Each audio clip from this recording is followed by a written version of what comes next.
like heaven, 'cause we don't let the bad vibes get in, we don't let them win. Testify to the strength of a true. Alright, it's Mark, and it's time to get started. Let's see, I'm going to get rid of all this stuff on my screen. And let's see here. Got our... Where is it? Okay.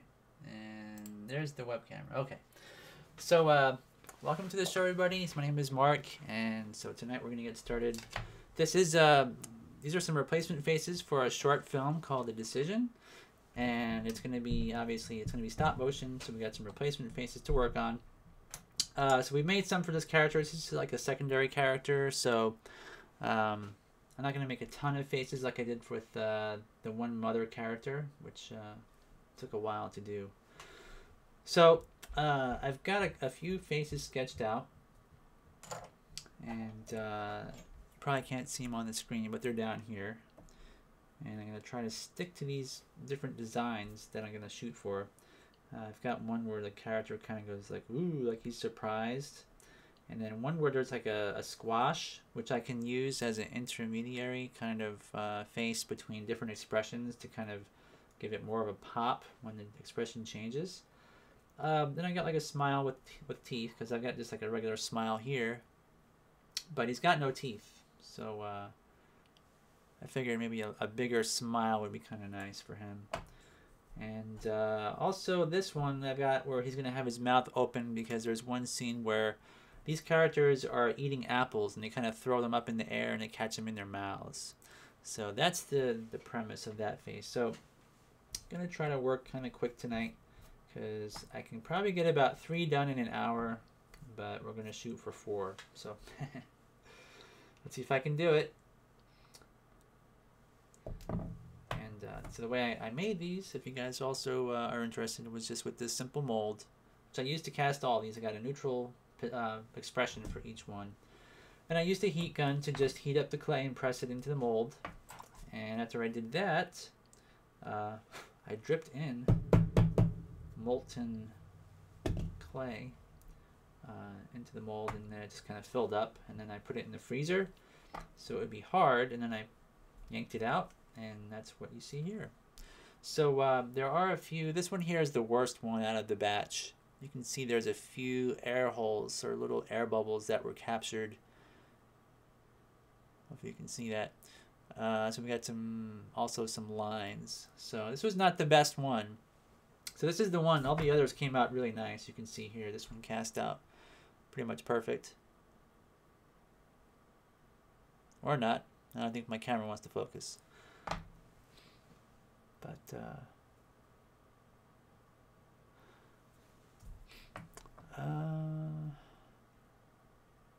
what do I think about the 4,000-hour watch time requirements to keep YouTube partnerships? I Am Toys is asking. Well, I don't have to worry about it, because I've already surpassed that, and I have over, you know, the 1,000 membership requirement, I guess. I think it's 1,000 members or something like that. Hey, Whiskey, what's going on? Thanks for stopping in tonight, everybody. I mean, yeah, YouTube is always changing stuff. I don't know. It's all just trying to appease, you know, the big, you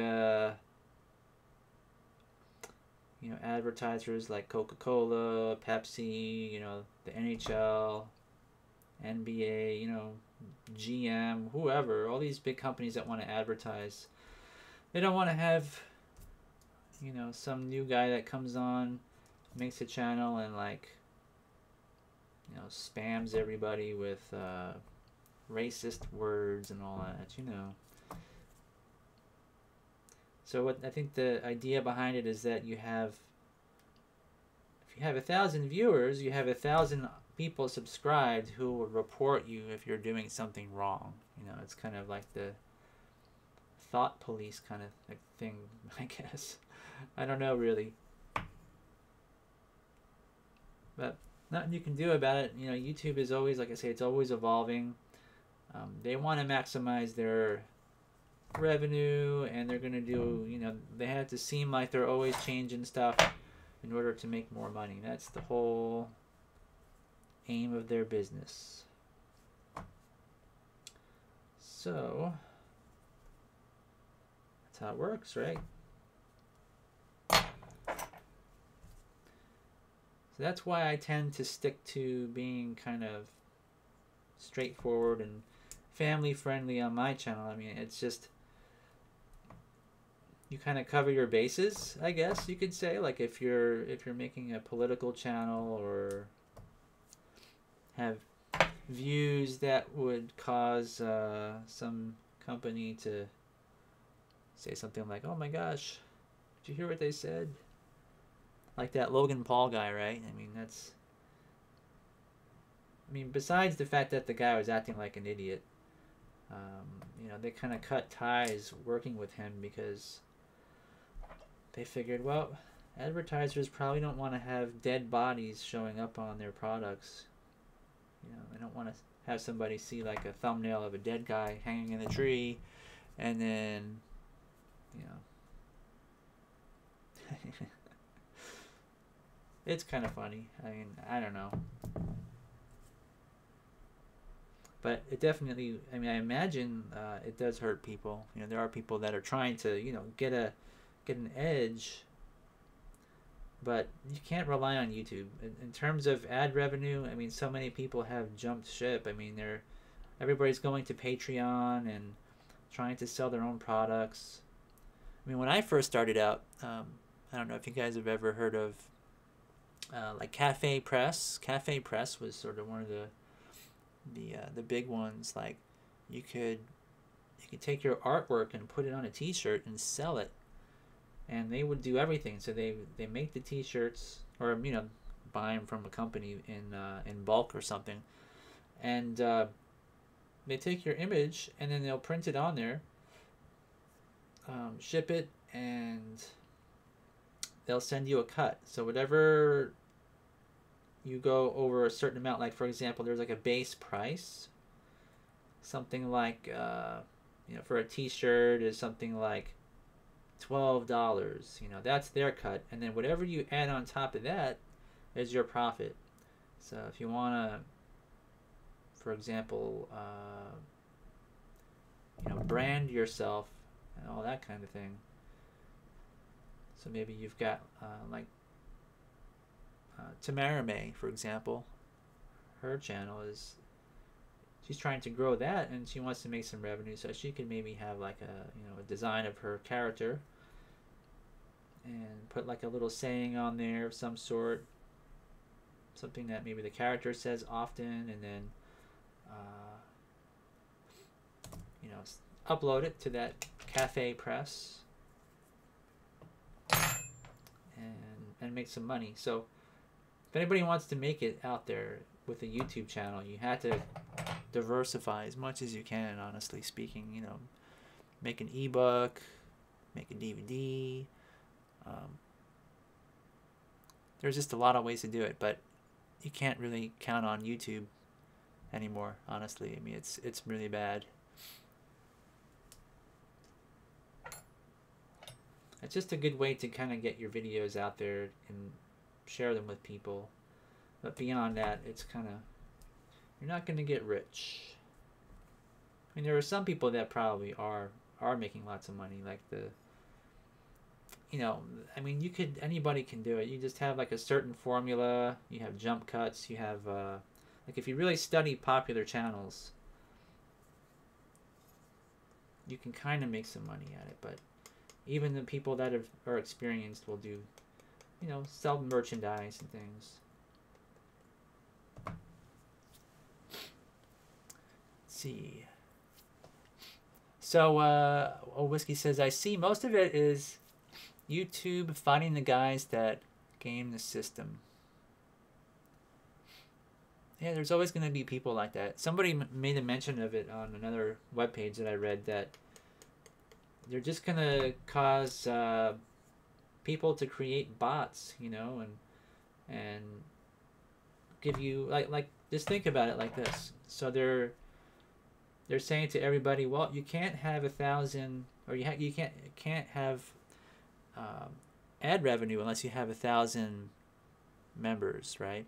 Or 1,000 fans, or whatever you want to call them. So what companies are going to do is they're going to say, well, if you want to have 1,000, people who subscribe to your channel, what we're going to do is we're going to go and we're going to take our bots, our fake accounts, and subscribe to your channel for $20, right? So people are going to just end up making money, essentially, right? And in terms of like viewership numbers and how many people have viewed your videos for, so like, what is it, like how many hours was it again, like 4,000 hours or something? And I'm sure somebody's going to capitalize on that, right? So you can probably end up paying somebody, give it maybe 3 months or so, and you'll be able to pay someone, and they'll just have maybe like a botnet or something that they've created, and then they'll just send it to your channel, and all of a sudden the next day it's like, oh, I've met the requirements of 4,000 viewing hours, right? So it's just, I mean, I imagine from YouTube's angle it will help a little bit with what they're trying to do, but overall I don't think it's going to really help.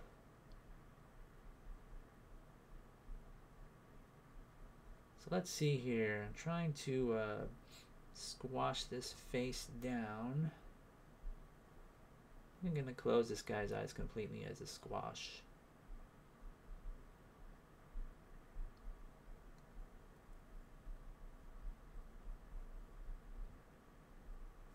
Let's see. Being pretty rough with the sculpture here, just trying to get the general shape of the squash to where I like it. And right now I don't really like it, so keep working on it.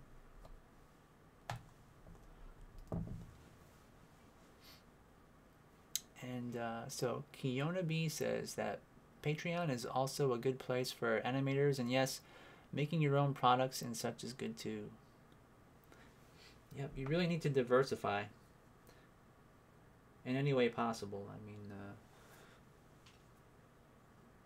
mean, not everybody has a stop motion channel, but as long as you're kind of selling something related to what you're talking about, and you have an audience, and that audience will, be interested. I mean, I advertise stuff on my own stop motion store, and it's not really intrusive, right? It's like I'm not constantly hounding people to buy my products and stuff like that. I mean, people don't want to just watch you try and sell a product. So if you provide some kind of valuable information that people will like, and you kind of just offer it for free, like what I'm doing, I'm just kind of offering, like, here's how you make a face, here's how you sculpt it, and here's a mold, here's how you use the tools, this is the kind of tool, and this is this is my camera, this is whatever, and you kind of help people, and from there, that's how you build an audience.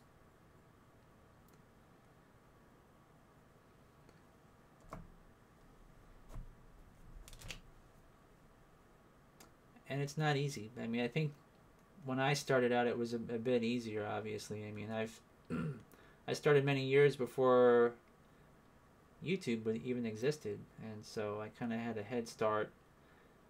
And Animate Clay has always been on the top of Google's search. It's just because if you have a web page that's been around for a long time, their algorithm says that, oh, it's an important site, so it's just just so happens that I've kind of have an edge on people in that respect. But if you're just starting out and nobody knows about you,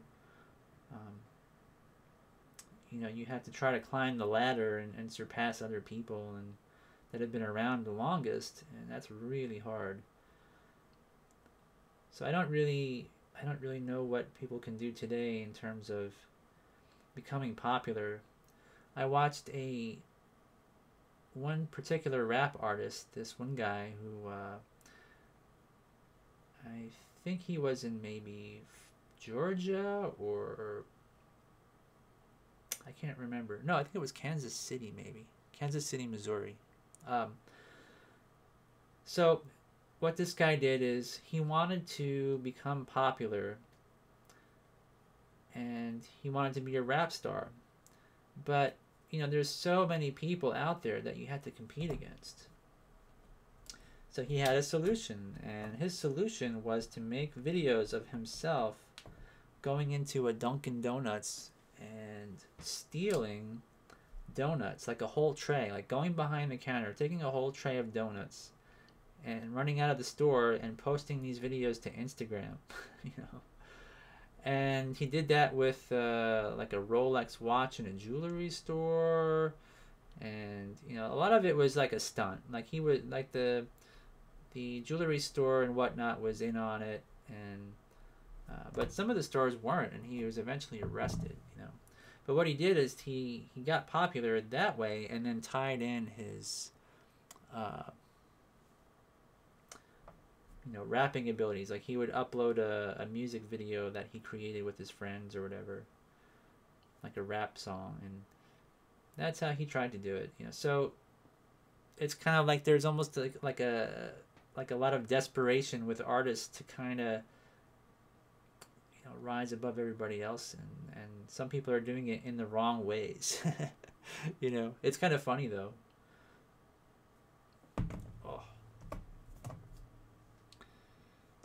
So, the shape of this.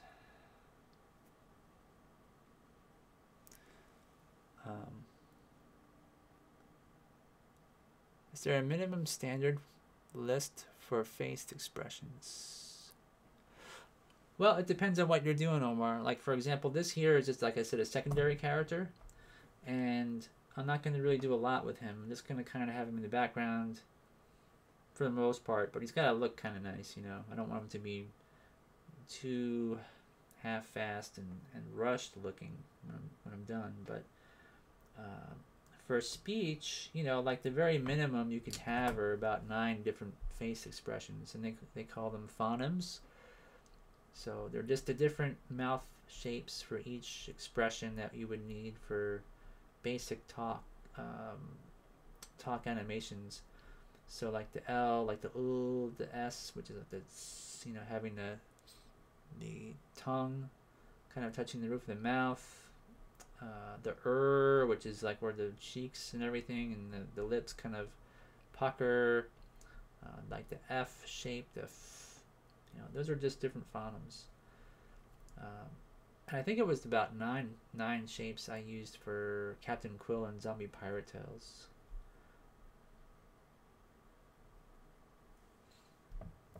And I was able to do it, but it was like really minimalistic.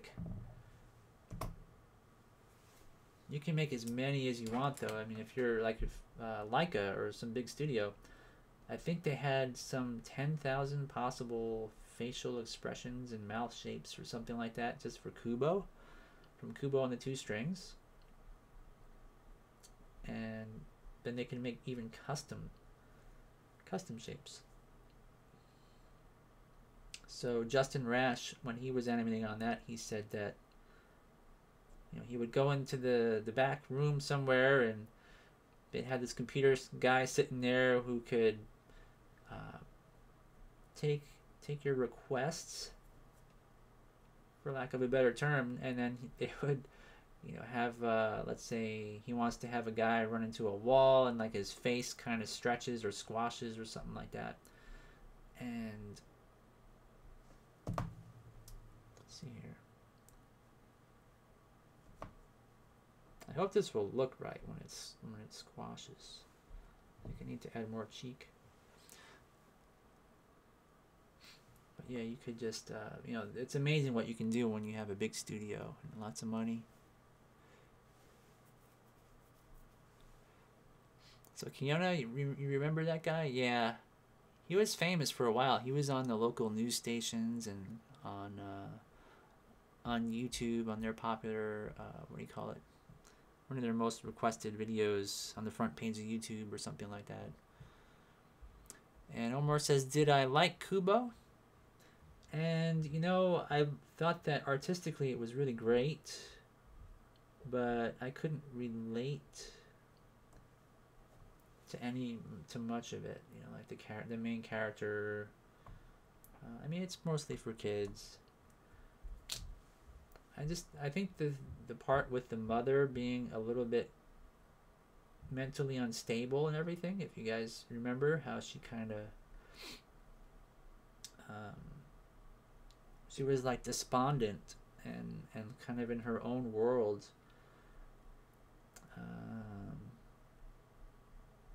I mean, I think if people grow up with family members that are kind of like that, then they could more or less understand that and relate to it and everything. And it's not to say that they shouldn't have written it that way or made the characters that way in character development, but if you're trying to make a film that has mass appeal and whatnot, I think being able to sort of put yourself in the shoes of a character and have a sort of understanding of what that person is going through, you need to be more mature of an audience. And if it's geared towards kids, I think that maturity and understanding, I mean, I just don't know if most kids would have really gone for that. And I think that their box office numbers were a bit low, you know, like it didn't really catch on with kids, which I think was their target audience. I'd have to ask Travis Knight, but I would think, you know, I don't have his phone number though, so I can't just ask him, but I think that was probably their goal.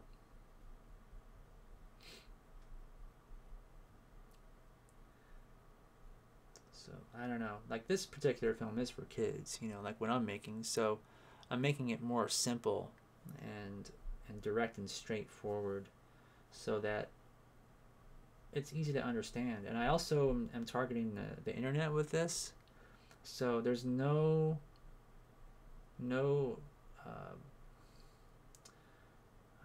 I might have a narrator. I'm not really sure if I want to though. I think I might just kind of keep it where you watch what's happening and you can understand through the body language of what's going on more than with words.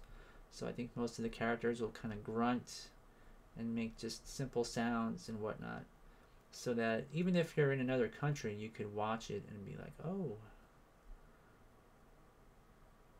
I know what's going on, you know, and without the words.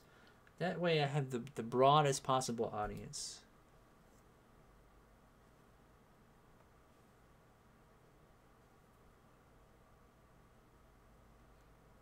That's just like, that is something you guys might want to think about if you're making films out there yourself. You know, consider who your audience is. If you want it to be a narrow audience, like maybe you do want to target like what Leica did, like kids who live with parents or something that have, you know, some mental health issues or something. You know, I mean, that's fine too. You know, maybe you want to make that kind of point in your story.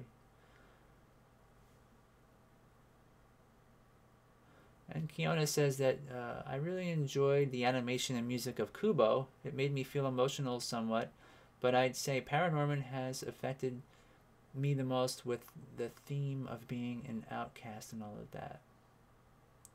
Paranorman, yeah, that was a great film. I mean, I really enjoyed that one.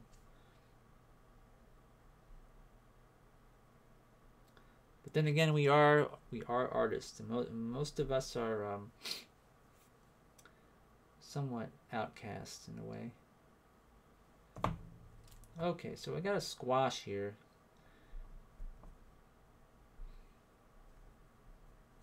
I think I'm just going to smooth this out now with some mineral oil. I got my brush. Just a simple brush with short bristles. I don't know if that shows up, but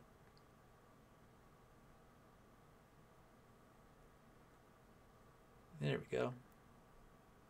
So I got the bristles on this brush short so that the strength that is left within it is a little bit firm. So when I'm smoothing the clay, it actually depresses the clay a little bit, you know, pushes it, and you can kind of smooth it while also smearing it in this direction that makes it smooth. So if I want to smooth out a line that goes across in this direction from left to right, I go across it this way and I'm sort of smearing it and smushing it. So if the bristles are too soft, you can't do that.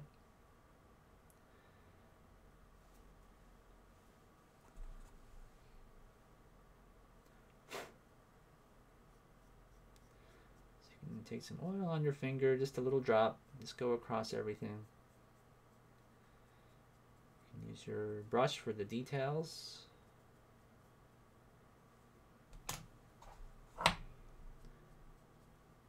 There's no rules to sculpting. You can use any method you like.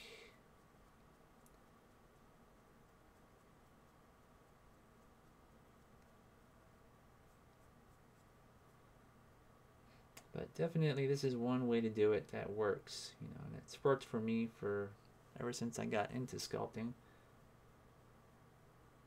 I think it was Mike McKinney that was the first person to teach me how to do this.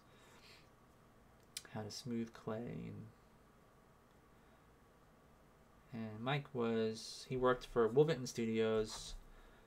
He worked on the Claymation Christmas, as well as some Energizer Bunny TV, or was it for, I think it was for that Weird Al Yankovic Jurassic Park sort of comedy video that they did. But he did the Energizer Bunny stuff in there. And Mike was a good artist, but it depended on how much he really put himself into the art. Like the Claymation Christmas special that he worked on the We Three King segment, which was awesome and really detailed, and just the character designs were great and animation was great. And then when he did the Energizer Bunny thing, it was really just, simple, and I don't know if his passion for stop motion was waning or something, but he wasn't consistent in his abilities. But as a person in terms of sharing knowledge, he just revealed everything to me when I first met him. All the little techniques and tricks, which I kind of take for granted, like how to smooth clay and animate and make eyeballs and all that kind of stuff. But alright, so we got our squash, which I think that looks pretty good. I don't know if you guys want to, it's kind of, let's see here, it's kind of hard to get this camera to actually focus on what I want it to focus on. Maybe it's too bright or something. But that is the squash. So now I need to make a sort of ooh shape, like a what do you want to call it? A surprised or shocked expression. This will be really easy to do. This won't take me long, actually.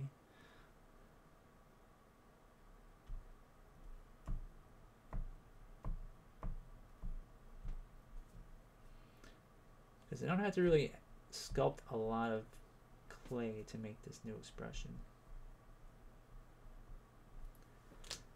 I can teach you guys, or tell you guys, one thing that I learned from John Ashley. Let me see if this tool will work.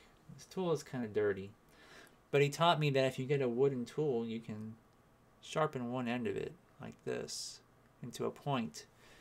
And I've got a pencil sharpener, and I might just, I'm going to try to sharpen this a bit, make it more pointy and more even. I'm just going to do it on my floor because I don't have my garbage near here, so I'll just sweep it up later. This will work.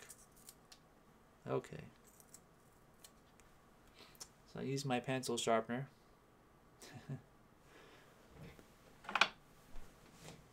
So you make a point like this, and you can stick it in the mouth to make an ooh shape. Right, because the lips will go right around it, and the clay will sort of spread out. So I'm just going to twist it in there and see how that looks. So that would be like the foundation for it. I do need to add some clay, beef up his lips a little bit. He does have skinny lips, but for this I want to make him just a little bit fatter. Add some little ribbons. And I'll go in with my sculpting tool and detail it nicely, hopefully.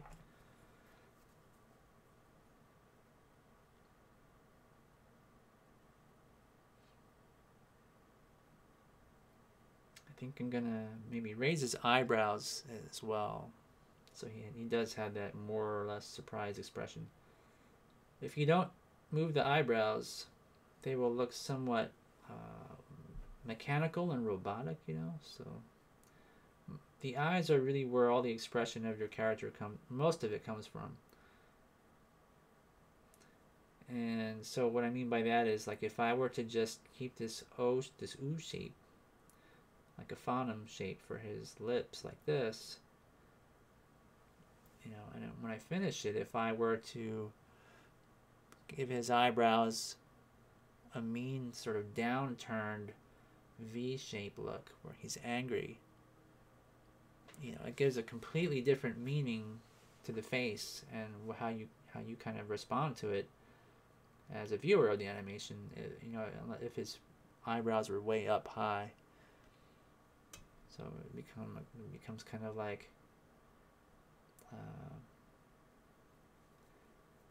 you know, you want to pretty much hone that expression in depending on what you have going on in your film. So in my case, this character here is going to go into a house and be surprised that there's these little kids in there, and you think that as a viewer that they just killed these little kids, their mother, because they try to defend their apple tree. So they're going to walk in and they're going to go around these little kids and be like, oh,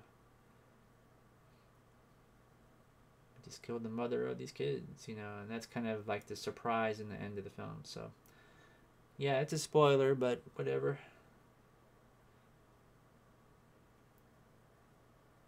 There's no secrets in the behind the scenes stuff, right?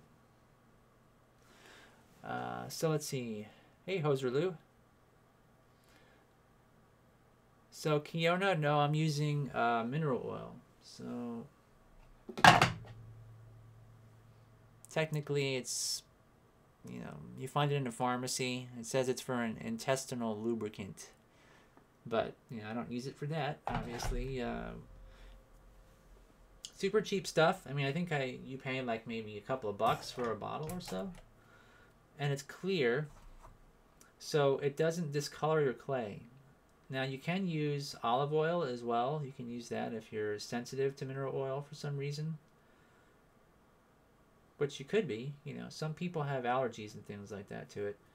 So if that's the case, you know, olive oil is the second possible thing you could use.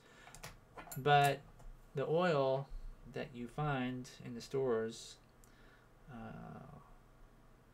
you know, the varying degree of olive oil that's actually in the olive oil, because a lot of them don't really make olive oil with olives sometimes. It's really common if they don't, I've heard. So, but at least the stuff that I've used, I'm pretty sure there was olive oil in it. And it will, what do you call it, oxidize. So when it oxidizes, the green inside of it will turn a little bit rancid. And so if you use a character that's lighter in color, like if they're, you know, leaning towards white or bright yellow or a lighter flesh tone, it will turn somewhat greenish over time. So if you have a character that you plan to animate over a very long period of time where you make replacement faces, like for example these, I probably won't animate these for another 6 months.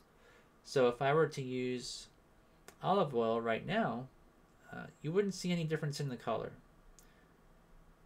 But it takes a long time for it to oxidize. So slowly over, you know, a few months, 3 months, 4 months, at like the 5-month mark, if you get some fresh clay where you haven't used olive oil on it, and you compare it to the old stuff that you have, you'll see that there's a difference. Why that's bad is because if you're making a film, you want to have consistency, and if you have a character where you sort of slice the top part of the face off and make replacements for the lower part, or something along those lines, where the two halves of a head have to match in color, and you have old faces and a new head, there's going to be a difference in color between the new and old clay. So, it's not necessarily a bad thing all the time, but in cases like that, it can be, a major pain in the butt.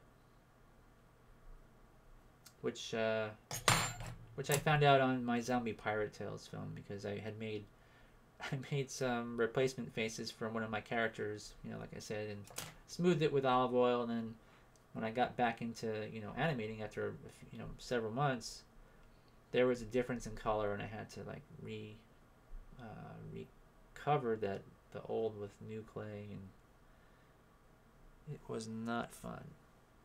So here's the ooh shape, where I took, so you can see, taking one of your tools like this and making a point, so you can get a nice phoneme of sorts. I don't know why this thing doesn't want to focus. There we go. Really simple. But that is one of the tips that I learned from John Ashley at Wolverton Studios when he was working on the carrot character that they animated for the Meet the Raisins TV special. He used that particular technique for the ooh shapes of that character. Alright, so, well, they don't make baby oil with babies either, usually. I don't know about that. I've heard they do sometimes. Let's see. Okay. So I'm going to make this guy's eyebrows up, and then I got these two to make. So I might just make, let's see what time is it, 8:36. I might just make one more. We'll see how much time we have. So I'm going to slice this off.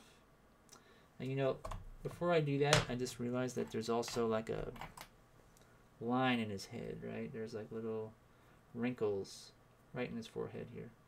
So I'm going to add a little wrinkle on this one. How many should I do? Maybe 2. Kind of define that a little bit more nicely. And add this little V wrinkle in the corner of his eyes too. Kind of looks like a prune face or something. Looks really funny. Doesn't look very happy. I think it'll look good in animation anyway. Alright, so I'm going to set that aside. So here we go with the eyebrows. So I'm just going to take my knife, which is really sharp, and get in there and cut the eyebrows off close to the surface. Now, these wrinkles on top of the head I want to animate properly. So what I'm going to do is I'm going to smooth out the lower one, and I'm going to add another wrinkle just above the other one at about the same distance, and that will hopefully register well with the camera and look natural. And then I'll move up these eyebrows. And these eyebrows are going to kind of cover or go to that first lower line that I had.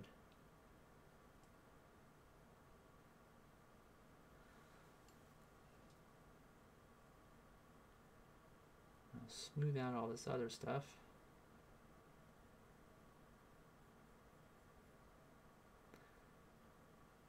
So it's all a mystery how this will turn out, and for the final animation. Sometimes when I do this, I set up my other camera and then I test it out. But maybe what I'll do is after I'm done with this character in particular, where I finish making his side body and finish actually his lower body here. I'm still gonna make pants for him.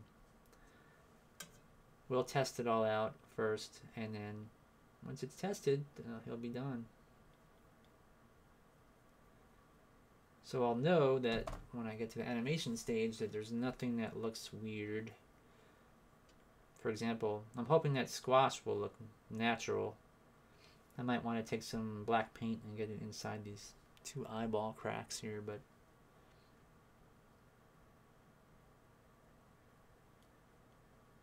so far, so good.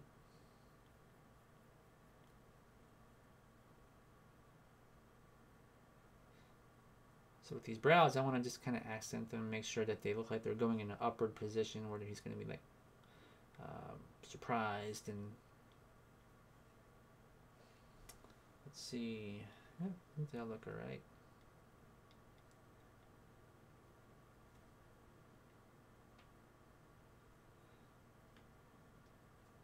There it is.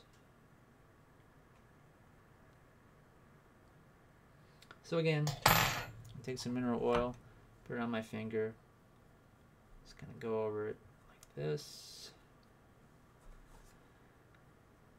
And it's okay to smooth out more than you think you need to, and then because you're just kind of getting the general shapes in there,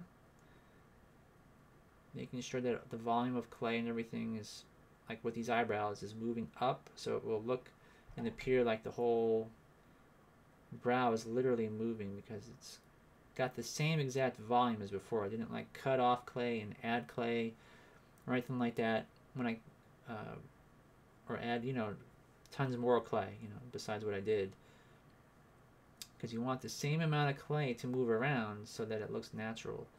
So like for example, if I had cut the eyebrows off and then I went over here and from my stash and like plucked off a bunch of clay like this and stuck it on as an eyebrow, and it was with that much clay, it looked like his brow got swollen or something, you know, because it looked like it grew during the animation.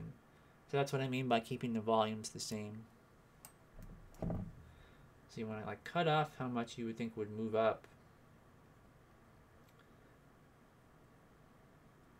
and then move it and smooth it back in.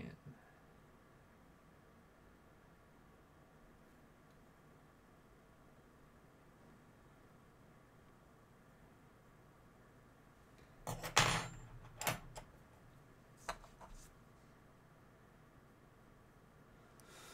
see here.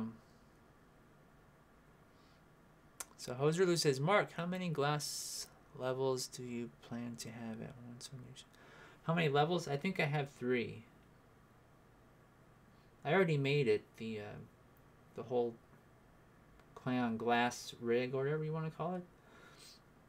I already finished it, and I think it's 3 levels. So we have the background, then we have, you know, the body and the head, and then the hair and all. Which, so the body and the face might be on one level, and the hair on this character would be on one above it. You know, I'll have to see when I get on there what I want to do, and I might add another level. Like, I was thinking that I have 3 levels, so if I need those 3 levels for one character's body, what I could do is I could put on the very floor, I can make the background go down there, and if that for some reason doesn't work, where the backgrounds I've created are too small to do that, I can put a green screen behind there, and with the green screen I can insert a background that I've already made and resize it accordingly so that it fits the whole diameter or the bounding box of the camera within the bounding boxes. Alright, so what's next? I got the O shape, I got the squash, and then I need a smile and a sort of open mouth, like he's going to eat an apple. So his mouth has to open up a bit wide. So what I think I'm going to do is I'm going to do that one next. And I'm going to cut the clay like this.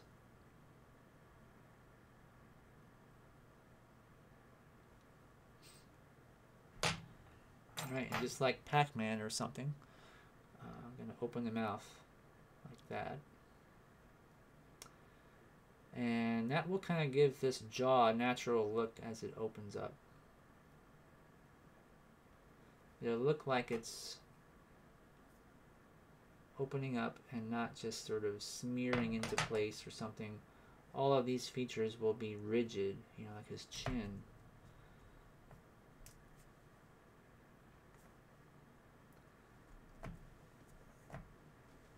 So, I think that'll be okay.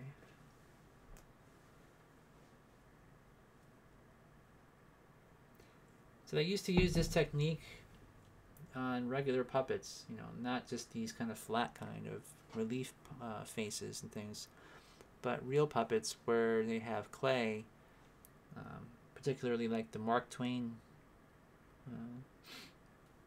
animation, Adventures of Mark Twain. So if you guys Google Adventures of Mark Twain, you can see the Mark Twain puppet, and that puppet had a jaw which they would slice like that, you know, kind of slice right through the head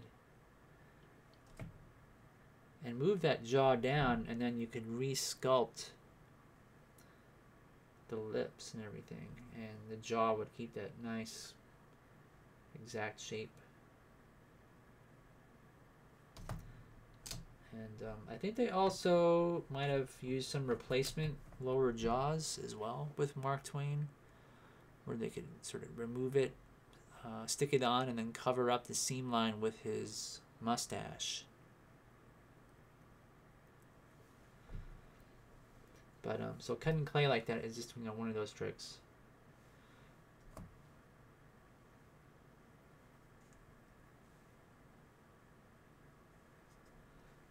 And the way I sketched this out is to make it look like his mouth kind of opens not at the end like this, you know, it kind of opens up in the middle a little bit. So what I need to do is close this side up where the gap is.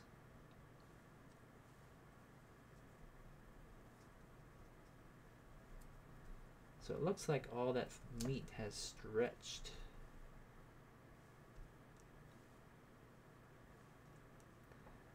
Where's my other tool at? Here it is.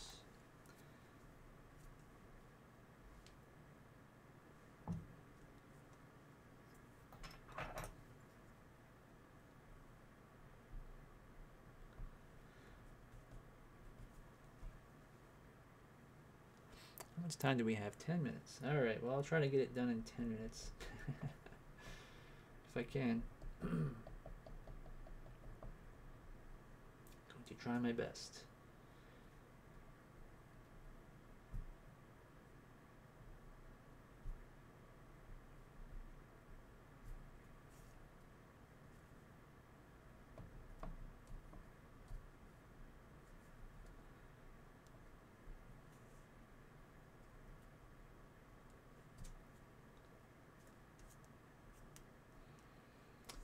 So it's kind of like chopping away here at the clay, adding clay.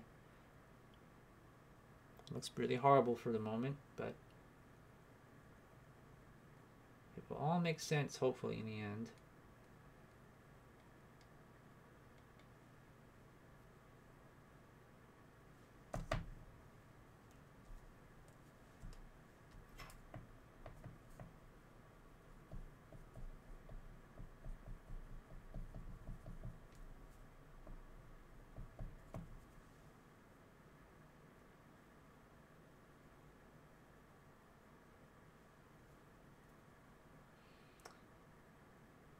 All right.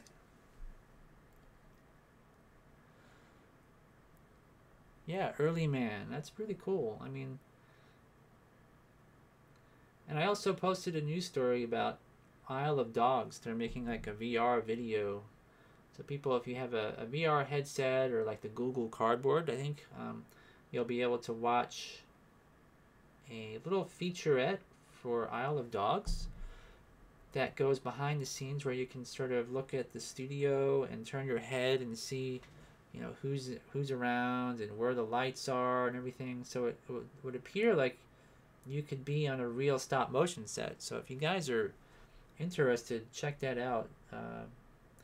Look up Isle of Dogs VR, And if you have a phone, check out that Google Cardboard, and it's just like a, you know, you can get it on the internet like eBay for a few bucks for this little cardboard headset or a viewer. I think it's more like a viewer. I don't know if it actually attaches to your head, but I think you hold it like a pair of binoculars or something. And with that, you can view that video, I think, somehow on the internet. Now I have a VR headset, but it broke. I have an Oculus Rift, and it broke last week. I don't really know why. It just seemed to have died. So I'm trying to get in touch with the support team, and I did, and trying to get that fixed.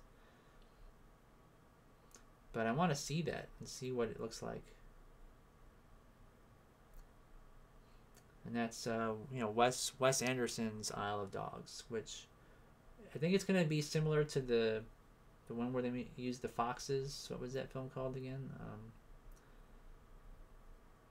It's been so many years already. And I think there's even talks of a second one, but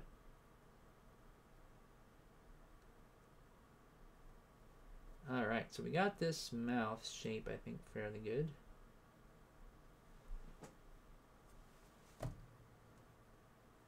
So here's the shape. So he's going to be throwing apples in his mouth. So if you can imagine, he'll kind of like tilt his head back like this, and throw an apple up in the air and catch it.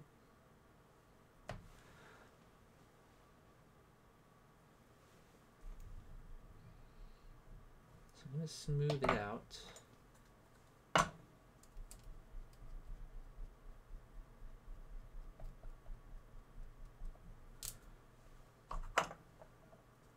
But yeah, Isle of Dogs is interesting. I mean, Early Man, I think, I'm more excited about.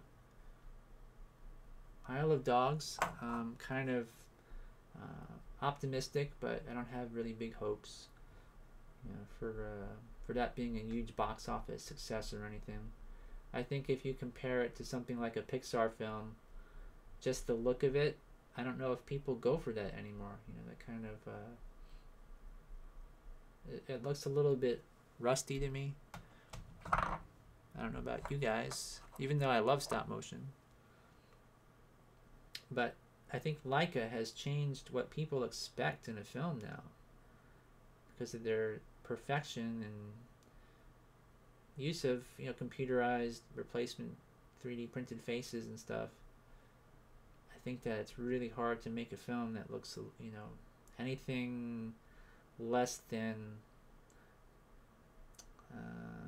computerized. I mean, that's really what it comes down to.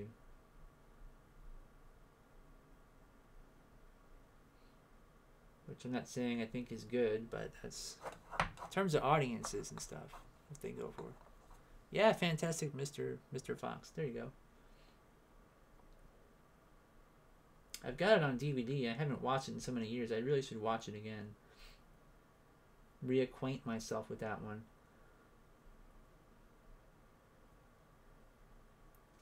Okay. Now there's a couple of things I could do with this here. I could try to take some clay and get in here and use black clay and make the inside of this mouth black. But I think what I'm going to do is I'm going to paint the inside. So first I need to add some teeth, and I don't have any white clay on my desk here, so let me get some.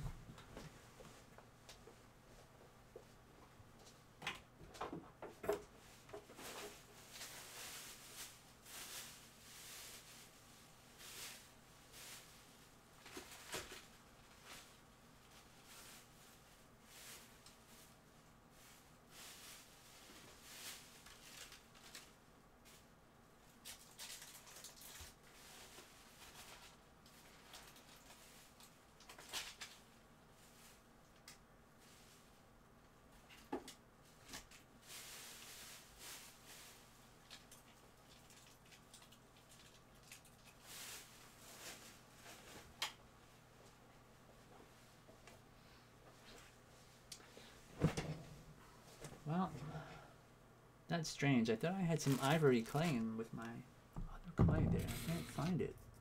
Well, I've got some white, so I guess I can just go with that. Maybe just add a little bit of brown to it. So that's what I'm going to do. Add a little bit of brown to this white clay here, so it's not so vivid. Because this particular character, I don't want him to stick out, you know, like he's got some kind of perfect Hollywood teeth or something. So I'm just going to mix it in there.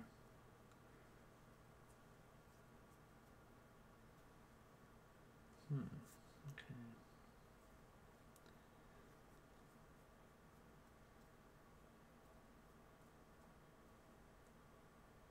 So this might be the last thing I can do because we don't have enough time for what else that needs to be done. That's alright though. So next week what I think we're going to do is, so I'll paint the inside of the mouths, the eyeballs, finish this face here, which will be the smiley face, and then if we have time, I'll probably work on the lower body of this character, and maybe even make the sideways body, because there's like a side profile body for this headset here, set of heads. This is all the front view, and these are the sides.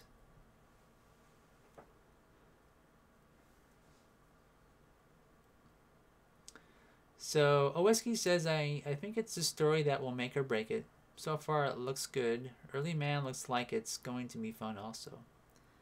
Yeah. Well, I'm optimistic. I think that it'll be probably pretty good. But like you say, you never really know. Alright, so this has got a little bit of brown in it. I'm going to add the teeth. And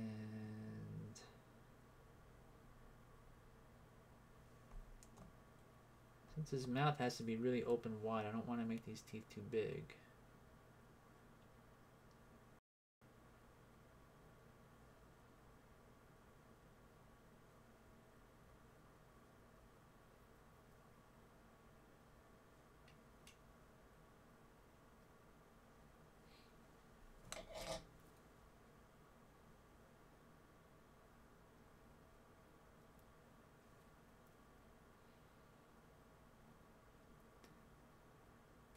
I could add a tongue as well, but I think I'll do that after I paint the inside black next time.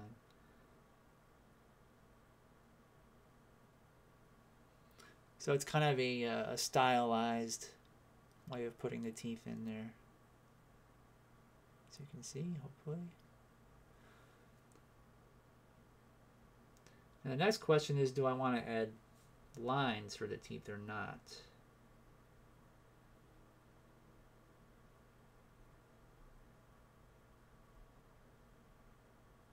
And I'm going to do it. So let's see how that looks.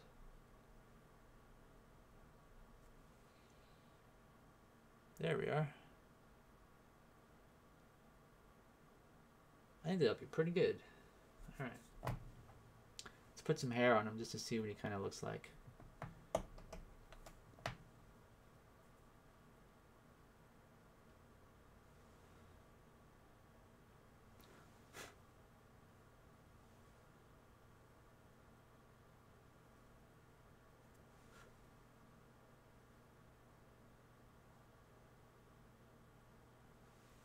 Alright, so roughly he'll look like that.